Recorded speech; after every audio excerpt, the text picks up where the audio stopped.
The election broadcast by the UKIP.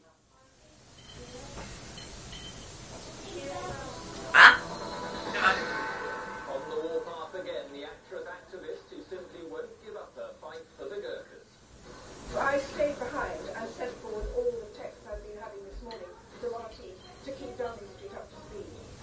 Joanna Lumley vented her anger after 5 veteran Gurkhas were told they'd be denied the right to settle in Britain. The government has tonight desperately trying to reassure her and the Gurkhas. Also on the programme, guilty. The paedophile ring which preyed on children as young as 3 months. I'm sure he was plotting and planning a wee the minute he got out. You see it, but he had a very young child from the age of 3 months to groom. From this boy's mother to the mother suspected of killing him, please come forward. And the Blues see red after anger on the pitch. Chelsea warns fans over internet to the Champions League referee. She did. Good evening. The actress Joanna Lumley has never given a performance like it, effectively ambushing a government minister today and accusing him of presiding over a travesty. Amid extraordinary scenes of Gurkha veterans the right to stay in Britain. Less than 24 hours out, she confronted the immigration minister in a Westminster newsroom. By the time of the hastily arranged joint news conference, the minister seemed to imply the 5 Gurkhas at the centre of today's row might be allowed to come here after all. A warning, Alex Parrot's report contains flash photography. A woman on the warpath. Just 24 hours after she thought she'd won her fight for the Gurkhas, Joanna Lumley back on the front line.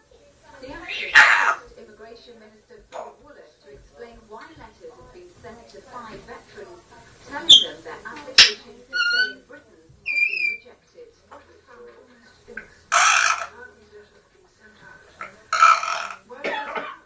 Only yesterday the actress was convinced she'd won over the Prime Minister and that Gurkha veterans would get the settlement rights she'd been battling for. But today the letters seem to undo all her hard work. Come on. India. 45 minutes later, the two emerged from their parliamentary meeting to give a related press conference. It appeared these letters had to be sent out today, and that the decision was a different one. This letter is not a letter of rejection. It is a letter explaining the legal process. But it seems the letter even caught Downing Street off guard. I arrived a little bit late today with the Downing Street telephone to me and said we have just heard about these letters that have gone out to 2 Gurkha veterans. We have just heard. She even seemed to dictate government policy. We are going to be help in the formation of new guidelines. So that will be wonderful. These will be guidelines which will be completed by July. And the 1,500 cases will be looked at. We understand most sympathetic. Well, It was rather extraordinary, or rather confusing. This is one woman that no one can afford to have as their enemy, least of all the government, and they know it, and she knows it. Alex Forrest, ITV News, Westminster. Well, after the confrontation with the Gurkhas, there was further embarrassment for the government today. 3 former party officials were told they wouldn't face charges over unlawful political donations. One of them condemned senior Labour figures for their administration. Peter Walsh said, I was abandoned by the political leadership of the Labour Party without regard for the impact it will have on me and my family. The last 18 months, he said, have been a nightmare for my family and me. Police had spent a year and a half looking into claims of wrongdoing over donations paid £600,000 by businessman David Abraham. Over now to our political editor Tom Bradley. Tom, no charges perhaps, but it's an uncomfortable time. Don't leave it up there, I've told you. Well, it certainly is. I mean, if you remember, this all started because a businessman called David Abraham said that he didn't want all the publicity from donating to party, so donating money through proxies, which is not allowed. I think the point is, this happened, way back when Gordon Brown, things were starting to go wrong for Gordon Brown. He waded in very hard.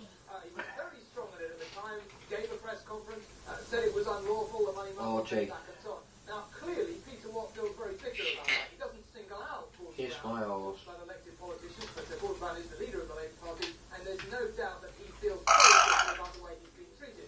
I think the other point we've got to make is yet another investigation that has run for many, many months into the political system, if you like, has cost presumably millions of pounds, and has once again resulted in no prosecution whatsoever. Particularly the CPS has got some rather explaining to do.